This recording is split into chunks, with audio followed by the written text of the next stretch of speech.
Todos os dias, às 8 horas, Darcy Dias da Cunha chega ao cemitério municipal de Brumadinho. De um ponto alto do morro, enquanto o sol corta o horizonte, o aposentado de 78 anos mira a pequena cidade de casas baixas e ruas pouco movimentadas. Vindo do alto, um som constante de helicópteros preenche o ar. Eles carregam equipes de resgate até a lama que corta o vale como uma enorme cicatriz vermelha.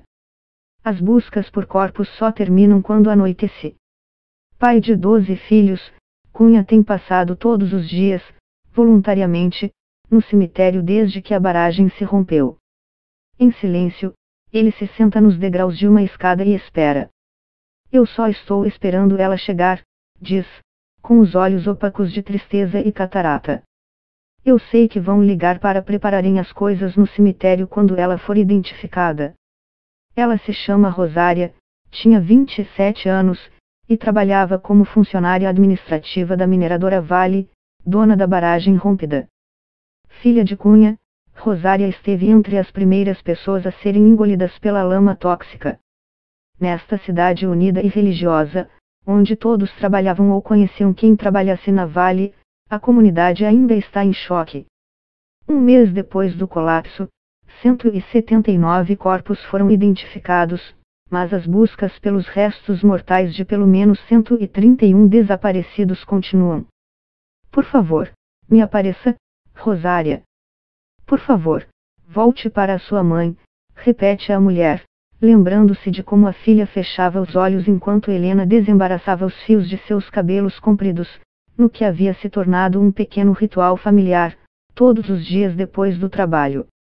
No dia da tragédia, quando souberam que a filha estava entre os desaparecidos, Darcy e Helena viajaram por 2 horas no carro de familiares até um hospital de Belo Horizonte em busca de notícias. Rosária não estava lá. Como outras famílias que buscavam parentes no hospital, eles foram orientados a fornecer amostras de DNA ao Instituto Médico Legal. Rosária tinha 2 filhos, um de 8, outro de 12 anos. No final daquela sexta-feira sem fim, quando o casal de idosos voltou para casa, as crianças brincavam em um canto da sala de estar. Perto dos dois, o coveiro Atenagos Moreira de Jesus, de 63 anos, conta que a parte mais difícil do trabalho é consolar as famílias de amigos que se veem diante da missão de enterrar apenas parte dos corpos de parentes. Meu trabalho é cavar buracos. Agora o buraco mais fundo ficou no meu coração, diz Jesus, chorando. Essa é a última coisa que posso fazer pelos meus amigos e eu tenho feito com todo o amor do mundo. Apoiado numa lápide, Cunha acompanha outras famílias vindo enterrar seus parentes. Protegendo das chuvas de verão, uma procissão de guarda-chuvas pretos serpenteia os jazigos no compasso de um pandeiro. Cunha continua esperando. Ele diz que aqui se sente mais perto de Deus e mais forte para lidar com as notícias sobre a filha, quando e se elas chegarem. Ana Paula da Silva Mota trabalhava como motorista de caminhões da Vale. Orgulhosa do trabalho, ela era responsável por deslocar na caçamba do veículo mais de 90 toneladas de minério de ferro desde a mina até os vagões do trem, que por sua vez levava o minério para os portos da mineradora. A gente achava que essa barragem estava seca. Olhando de cima, parecia um campo de futebol, firme, duro, não tinha esse lamaçal. Ninguém imaginava que estava assim por dentro, conta. Quando caiu a ficha, peguei o radiotransmissor do veículo e comecei a gritar desesperada: corre, foge, a barragem estourou. Quem estava naquela faixa de rádio me escutou gritando. Depois, fiquei sabendo que teve gente que escapou porque ouviu uma mulher chorar e gritar no rádio. Era eu, diz ela. Casas, fazendas, plantações, rios e áreas de mata atlântica foram soterradas. Nas comunidades de Córrego do Feijão e Parque da Cachoeira, dezenas de construções foram totalmente destruídas. O barulho era alto demais. As árvores estalavam umas nas outras como se fosse um incêndio, conta a moradora Thelmília Durães da Rocha, de 63 anos, enquanto circula pelos escombros da casa dos nossos sonhos, construída durante os últimos 20 anos ao lado do marido. A forma mais barata de armazenar estes subprodutos da mineração é compactá-los dentro de uma barragem. Os líquidos são drenados para que o lodo endureça. Uma cobertura de grama é plantada no topo como em um campo de futebol. Este tipo de barragem, conhecida como barragem a montante, é mais suscetível a rachaduras em caso de infiltrações. As rachaduras, por sua vez, podem levar ao desmoronamento das estruturas. O modelo é usado por diferentes mineradoras em todo o mundo, incluindo no Canadá e na Austrália. Estas barragens, porém, precisam de investimentos, monitoramento e manutenção regulares. É a forma mais comum porque é mais barata para se construir e mais rápida de se licenciar porque ocupa menos espaço da bacia hidrográfica. Mas é também a mais perigosa e com maior risco. Por isso países com características similares às do Brasil não usam ou estão proibindo, explica o geólogo Eduardo Marques, professor da Universidade Federal de Viçosa, UFV. Em 2017, seus lucros superaram 100 milhões de reais, ou 34 bilhões de dólares. Em uma entrevista coletiva pouco após a tragédia, o presidente da companhia, Fábio Schwartzman, disse a jornalistas que o sistema de alarmes havia sido engolfado após a ruptura da barragem. Falar que a sirene não tocou porque o evento foi muito rápido é brincadeira, ele diz. A sirene não é para tocar só quando a barragem cai. A sirene pode tocar quando a coisa começa a ficar crítica, às vezes semanas antes, para as pessoas ficarem em alerta. Em Brumadinho, todos os olhos estão voltados para a Vale. Os atingidos pela tragédia tentam encontrar respostas para o que ocorreu, mas, primeiro, elas buscam encontrar seus entes queridos. Atendendo a uma ocorrência registrada por 2 pesquisadores que colhiam amostras do rio para medir níveis de toxicidade, o bombeiro olha atentamente para as margens em busca de sinais. Sufocado pelo lodo vermelho, o rio vai perdendo, pouco a pouco, sinais de vida. Peixes mortos podem ser vistos boiando com as bocas abertas. Os mosquitos, até então abundantes, se dispersaram. Com imenso cuidado, Eduardo e 2 colegas bombeiros se posicionam para trazer o corpo para o bote. Cruzando os dedos com os de sua mão, como em um delicado cumprimento, Eduardo puxa lentamente o tronco, que depois é içado por um helicóptero. Com os corações disparados e tremendo após o encontro inesperado, os pesquisadores decidem continuar a expedição pelo rio, agora com a escolta de Eduardo e seus colegas. A operação de resgate é enorme. Aproximadamente 400 oficiais, entre bombeiros, policiais, membros do Exército e da Força Nacional lutam contra o tempo, na lama, com o apoio de helicópteros, tratores e cães farejadores. Depois de horas cavando e revirando a lama contaminada, eles passam por um banho de descontaminação com detergentes e sabão antibacteriano. Após voltarem para casa, todos serão testados pelos próximos 6 meses para terem certeza que estão saudáveis e que não foram contaminados pelos resíduos tóxicos presentes na lama. Eles estavam em uma condição muito ruim porque a decomposição já começou. Mas eu tenho fé em Deus que vão ser identificados e que as famílias vão poder dar um enterro decente para eles.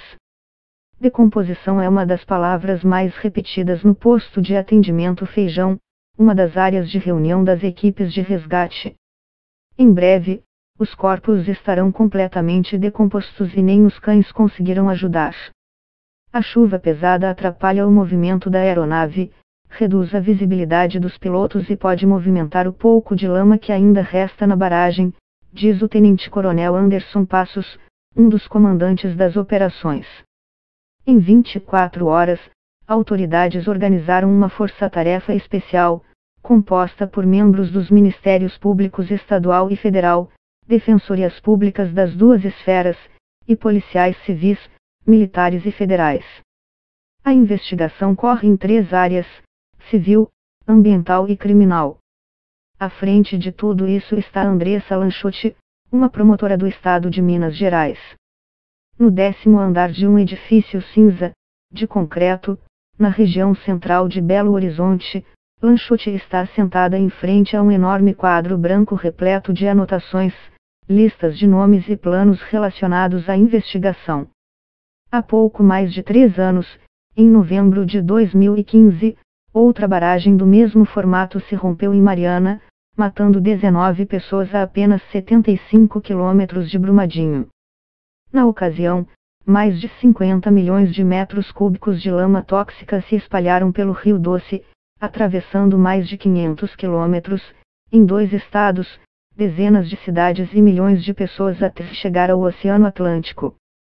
Foi o maior desastre ambiental da história do Brasil e Lanchotte, no fim de 2016, se tornou a responsável por conduzir as investigações sobre o caso.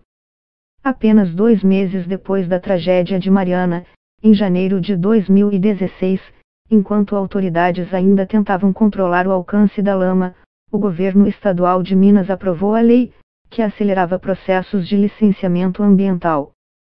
Já em dezembro de 2017, o modelo de licenciamento usado pela Vale em Brumadinho foi criado pelo Conselho de Política Ambiental do Estado, o COPAM, acelerando ainda mais o processo a partir de um dispositivo que ficou conhecido como Fast Track.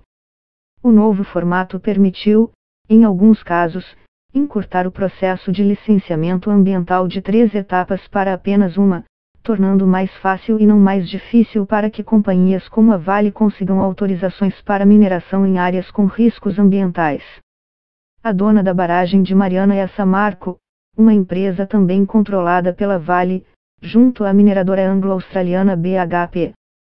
A empresa recorre contra uma multa do IBAMA de 350,7 milhões de reais, cerca de US$ 94 milhões, por danos ambientais. O sistema de justiça é muito complicado, diz Lanchotte. Não se trata apenas dos promotores ou juízes. É também que o sistema permite inúmeros recursos, o que pode atrasar os resultados finais.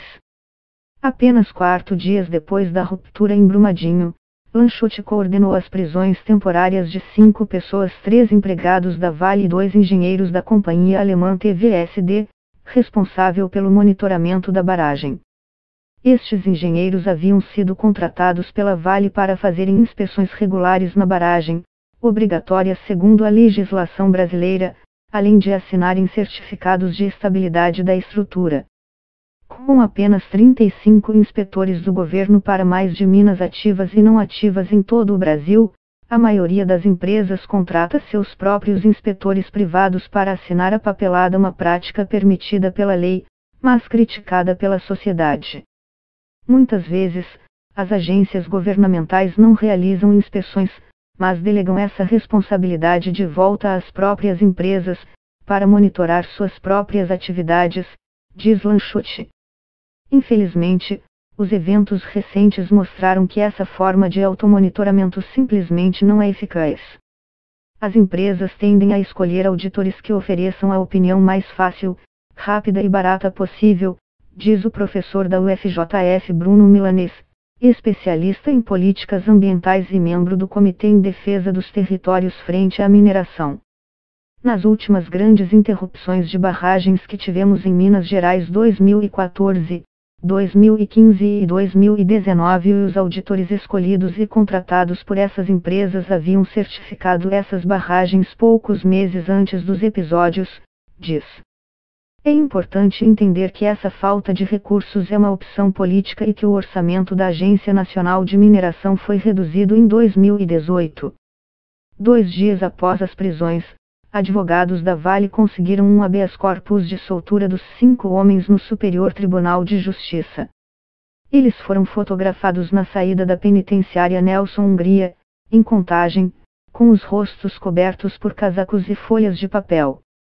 Parte do vazamento, publicado no Jornal Nacional da Travessa Globo, mostrava uma troca de e-mails registrada apenas 2 dias antes da tragédia.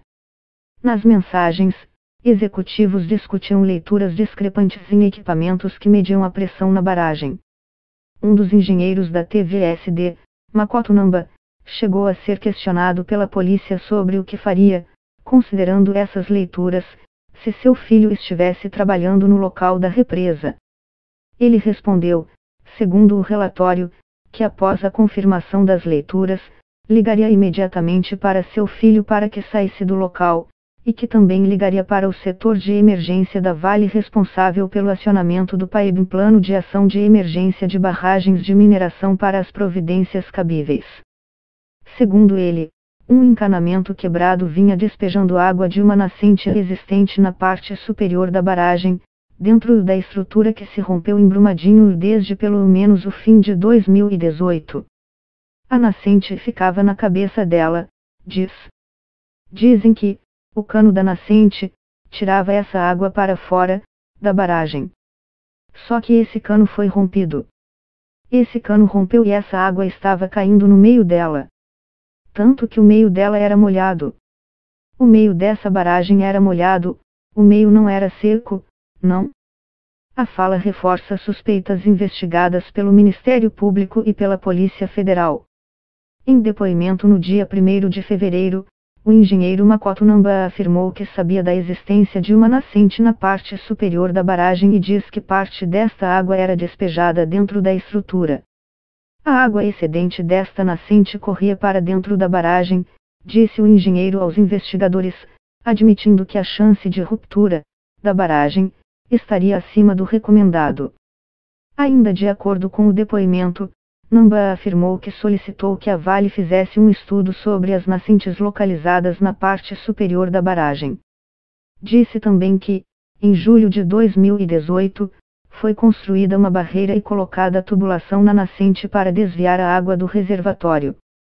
O estudo, segundo ele, estaria em fase de contratação pela Vale.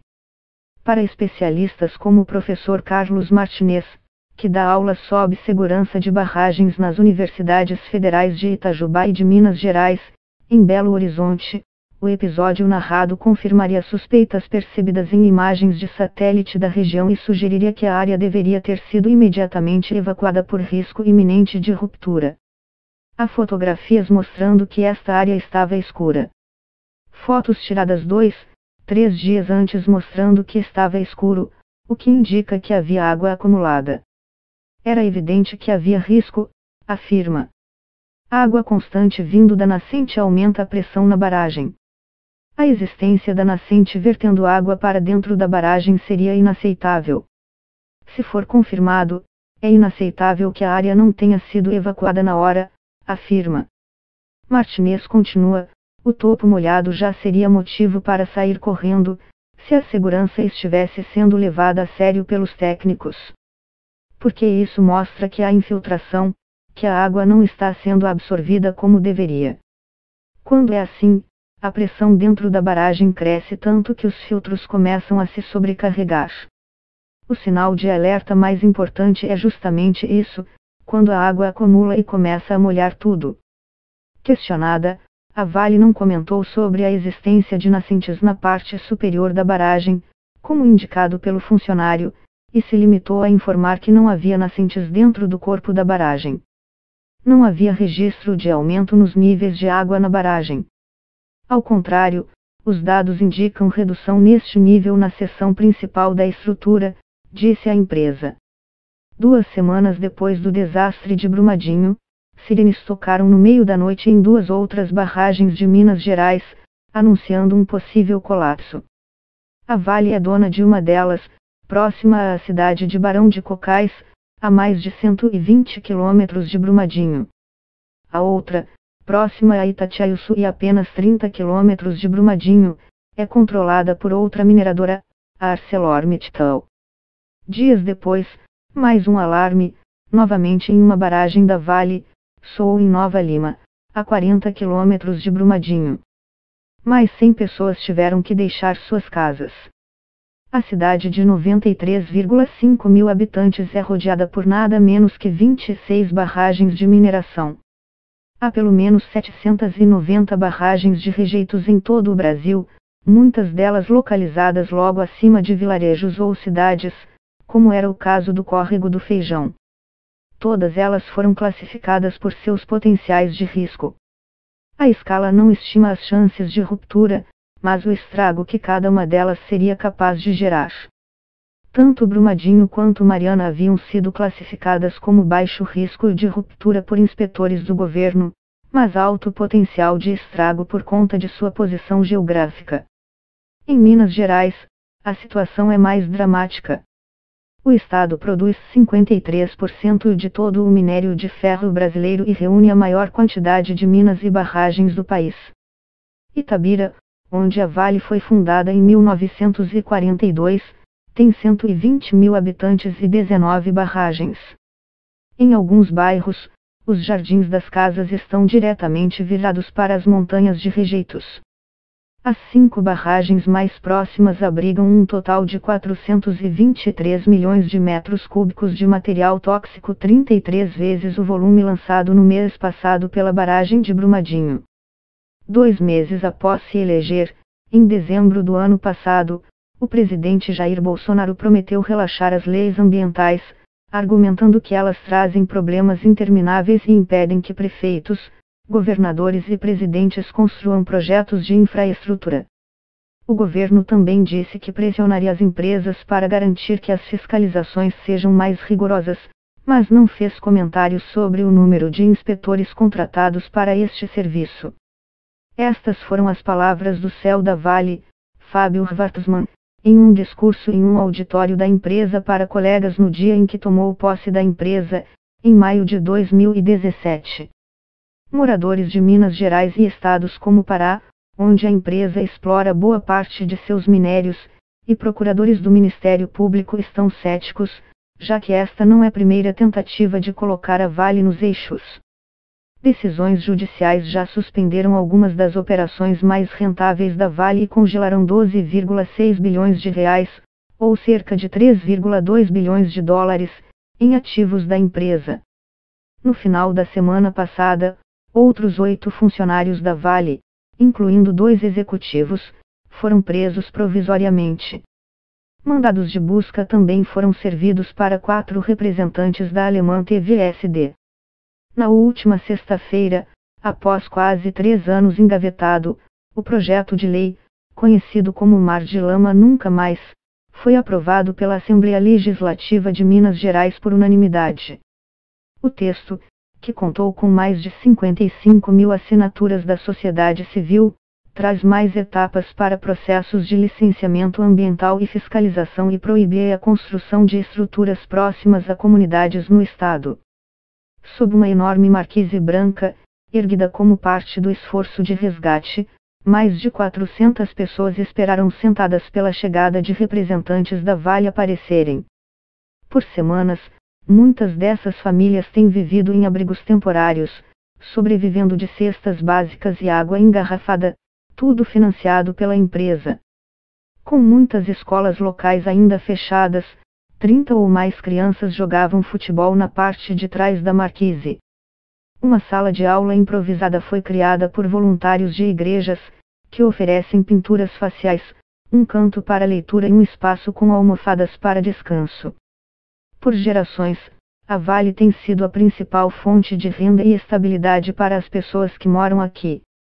Mas as mais de 300 vítimas e outros milhares de desabrigados e desempregados trouxeram aos moradores um misto de raiva e temor por impunidade. Depois de quase 1 hora de espera, 3 representantes da empresa aparecem.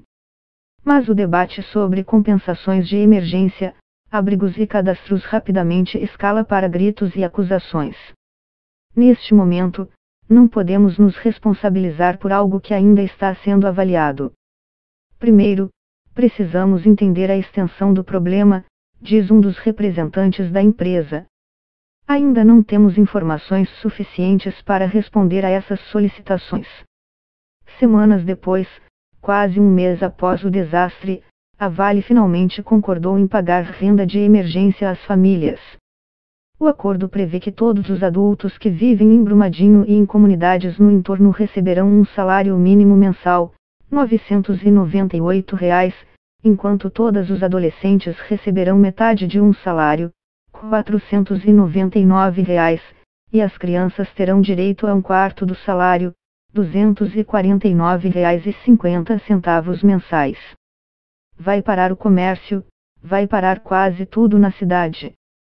Nós temos hoje 26 postos de saúde da família, temos hospital, unidade de pronto atendimento, temos as escolas, que nos dá o material escolar, tudo de primeira qualidade, nós não vamos ter como atender isso mais, afirmou.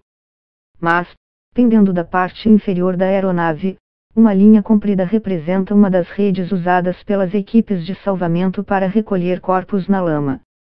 Para ele, as tragédias deveriam ensinar aos municípios que é necessário diversificar fontes de renda e emprego.